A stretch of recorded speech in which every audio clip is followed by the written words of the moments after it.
There's some common SEO mistakes that you see junk removal companies making. I would say the most common is it's an unintentional mistake, and I think that well, I'll just explain it. So when you start a junk removal company, most of the time, a lot of the reasons that we start junk removal companies is it's a low barrier to entry business, right? Meaning that we don't have to have 100K cash to go in and start a junk removal business. We can bootstrap it. We can kind of do it on our own. We can start with an F-150 and your buddy's trailer, and you can start making some money. Well, a lot of people start that way, and what they do is they get them a cheap GoDaddy website or Wix or Squarespace because it's the cheapest option, and that's cool. I mean, look, you got to start somewhere, but they stick with that website, and they're doing 15, 20K a month, and they still have this crap website, and then they want to come to a guy like an agency and say, hey, we want to start doing SEO to our website, and I'm like, dude, you got to start all the way over. My recommendation, I'm not saying go out and pay an agency $2,500 to build you a website right out of the gate. I don't think you need to do that. I do think that you should start on a halfway decent platform to begin with. And this is just an educational thing, man. I think it's cool to have a cheap website on GoDaddy to get started. I'm not knocking that. But Duda, that's actually, we build on that platform. Really solid platform for SEO. And you get the team plan for like $39 a month. And you can plug and play it enough to get it going out of the gate. And now you're on a platform that's actually worth something. And when you go to work with an agency, they should be able to redesign that site. Not going to cost you an arm and a leg. And you're already on a decent platform that should already just naturally get some SEO movement. Whereas with the GoDaddy or Wix or Squarespace, they're a little bit slower on the back end, not built to rank. The only two platforms we recommend are Duda and WordPress. Those are great platforms. That's kind of mistake number one when it comes to SEO. You're just on a crap platform. Mistake number two is they either have a crap load of content that nobody cares about. So they got like 50 before and after pictures on their homepage of just junk and just a bunch of words that don't mean anything. Or they've got like 5 things. It's got like the business name, no phone number, with like a map on the homepage. So these are easy things to correct. All you need to do is really have about 1,500 words of well-written content. If you can't write it, find somebody in your network that can. Pay them $50, have them write the content for your website, and upload some good quality pictures. And don't make it just pictures of junk. People don't want to see pictures of your junk. You can have some on there to educate them and let them know that's what you do, but there need to be pictures of you in there. You standing next to your trailer, or in your trailer, or next to your dump truck, or in front of your box truck. People want to see people, and those kind of pictures typically get the most traction. And so those are kind of the two early on SEO mistakes that I see. I know that was a long way of answering your question, but those are probably the two most common things. What should a new junk removal company, what should they be looking to pay? What's like the average cost to build an official website, like you're saying? I would say that it varies a ton. There are a lot of cookie cutter websites out there that are super cheap. And I'm not going to call anybody out, but it's like you can get a really cheap website under $500 that looks the same as everybody else's website, and we just changed the logos out on it, and it's yours. You can get that if you pay more than $500 for something like that. They got you. Or you can get something that's custom. I think it depends on who you go with. Like we used to do a $1,500 minimum, and that would get you like a 4-page website. But it would be completely custom. Like you would own it. It would be all customized to you. It would have a contact us page. It was just, nice little 4-page website. Our minimum now is $2,500. And so that comes with a 9-page website. So you're going to have some landing pages, like in your case, something like a Sonoma County junk removal might be its own page. Google likes individual landing pages. So $2,500 is our minimum now, mainly because that's the kind of client we want. We want to work with people who are ready. And we find that $2,500 range is really where the people are serious about it and they're ready to grow. And then we can come in and really give them a high quality product. So around that $2,500 and up mark, you should get a really high quality product from there. Not that you can't for under $2,500. Most of the time I just see anything that's the lower you get in costs, as it goes with most things, the lower you get in quality in a lot of cases. Now, what are other fees? Once you put that $2,500 in, now is there other fees that you got to do to keep it going, to add on things? Like, what do you recommend with that? And should you constantly be updating it and making it bigger? What's your recommendations as far as that?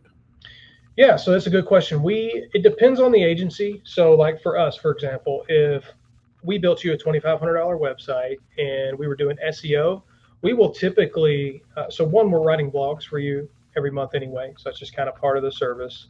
So you're adding in content to the website through blog posting each month. Um, and as far as like, hey, we want to swap out this photo, like that's no, we're not going to charge you. We're not going to charge you to do any like minor tweaks and changes. I don't recommend making too many changes to like content on pages because Google is going to crawl and index that after the first 30 to 60 days, and you want that to be what it is. One thing I do like though is adding in landing pages over time. So like we've got clients now, and they've been with us for a while and they're ranking well, but they're like, hey, we want to capture in some of, like I got one guy and he's like, hey, we would like to do boat removal. Boat removal isn't getting searched a lot, but when it does get searched in his market, we want him to be the guy that people find. So we build him out a boat removal landing page at no charge. Um, some agencies charge for that. We used to. So like we used to charge for a boat removal landing page. It was $175 for that page. Um, if they aren't SEO clients and they're just coming to us like, hey, we want to add some pages, then we'll just charge them, a standard rate for $175 a page. In addition, that's after we've built the site. So, um, and there are other fees. So you need to think about hosting fees. So like for us, our clients own their websites in Duda and they just give us access, but it's $39 a month. Then you got to think about URL hosting, which is typically pretty cheap. So you can buy a URL on GoDaddy for like $22 for the year. It's just an example. So, but there's some additional cost involved, but less than $50 a month on average. And when is the proper time for a new company to get that website? Because you were telling us that we should grow organically first, but as far as making that website, say I haven't started my business yet. I'm about to get the truck wrapped. Would it Yep. make sense to go right away and buy that $2,500 website right away, or should I wait a couple of months? When is the optimal time for that? I think it's all situational. I think it depends on the individual. So like let's just say in some cases people have the money put back and they have the funds to invest in a website, like they're already prepared for that. That's okay. There's nothing wrong with doing that. Now you've got a professionally built website from the jump. It is an advantage. But maybe you don't have that. I would say once you get yourself up to that, somewhere 8 to 10K a month mark, then you need to go ahead and get that website going and ready so that you've got a really good sales funnel to push people to. And it's a good representation of your brand at that point. So it's not necessarily like a timeline. It's more about one, do I have the money put back in the front end? And if I don't, I need to be making 8 to 10K a month ish. And once I hit that mark, then I know I'm ready for that kind of next step. Say you were going to start from new. You're going to start a new company, junk removal and all. What would you do? How much would you spend? If money wasn't an object, you want to come in right away with the Ferrari of websites and all. What should you look to spend on that then? If I wanted to come in with a Ferrari, man, if I could start over and money wasn't an object, that's a big question, man. There's a lot of stuff I could dive into right there. I'll try to frame it from a digital marketer's lens, though, to try to answer that question. I would be prepared to spend at a minimum $1,200 a month in SEO, and that should include your Google Business Profile Management. That's what we offer. So it's not just us building backlinks and you hoping that it works out. We're actively posting updates to that profile, adding in photos, helping you respond to reviews, that kind of thing. So at a minimum, I would be prepared to pay for that because I know that's a long-term investment that's going to pay me off in 6 months to a year. I would probably I would expect to spend about $400 to $4,500 on a website that's got probably somewhere around 16 to 18 pages in total. You don't need to have a million pages. Google ranks pages. They don't necessarily rank websites. I see a lot of people and they'll have like 50 pages on their website. All the pages look the exact same and there's like two pictures changed and like one word changed, and they think that that page is really going to help them out. But in reality, it's not doing much. Now, if you have a 50-page website and all of that content is super unique and really well written, great. But I think you can achieve that in around an 18-page or so website. You can really get the bulk of what you're trying to target in about an 18-page site. It's going to cost you $400 to $4,500, and then of course you're investing in SEO to push people to that website and get that website ranking in front of more eyeballs. And so that goes back to what you were saying with the Google change in the last year. It's more about the quality than the quantity. So I understand what you're saying with that. Yeah, all about the quality. Now, what's like some metrics or tools that you recommend for tracking success of your SEO effects? How do you like monitor the agencies and know that they're doing the right thing by you? So there's two, and there's two that are free that I recommend everybody use. Obviously, you need to be monitoring your progress on your Google Business Profile itself. It's interesting. In August, Google actually stopped providing call data and website click data, and that lasted for like a week and a half. And I was kind of freaking out because I'm like, dude, this is one of the main ways we show our clients that what we're doing is working. But then like a week and a half later, they brought it all back. And so you should be monitoring your data. You can click on the month. You can like filter it down, like August 2024, for example, and you can see how you did compared to the previous year if your profile was live the previous year. So that's great data. Like, in August of 24, I did 25% better in regard to calls as I did in 23. That's one way that's free. The other way is Google Analytics. You can sign up for Google Analytics and create a property, and you can attach that code to your website, and it will just spit out data for you. It'll say, here's how many events you had, events meaning clicks to the site. Here's how many sessions you had, meaning that people spent some time on your website. And you can really look at what's kind of happening on that website once you now it's going to take some education so you understand what you're looking at. What we do is we have a platform called Agency Analytics. And we connect our clients' Google Business Profiles, we connect their Google Search Console and their Google Analytics, and we plug it all into one kind of report, and it spits that data out to us. Another tool that you can use, this isn't a free tool, but it's a new thing. SEMrush is an SEO auditing tool. So like agencies will use it to do research, to find keywords. Ahrefs is another one we use. But with SEMrush, you can pay like $30 a month, and they have this thing called their map rank tracker.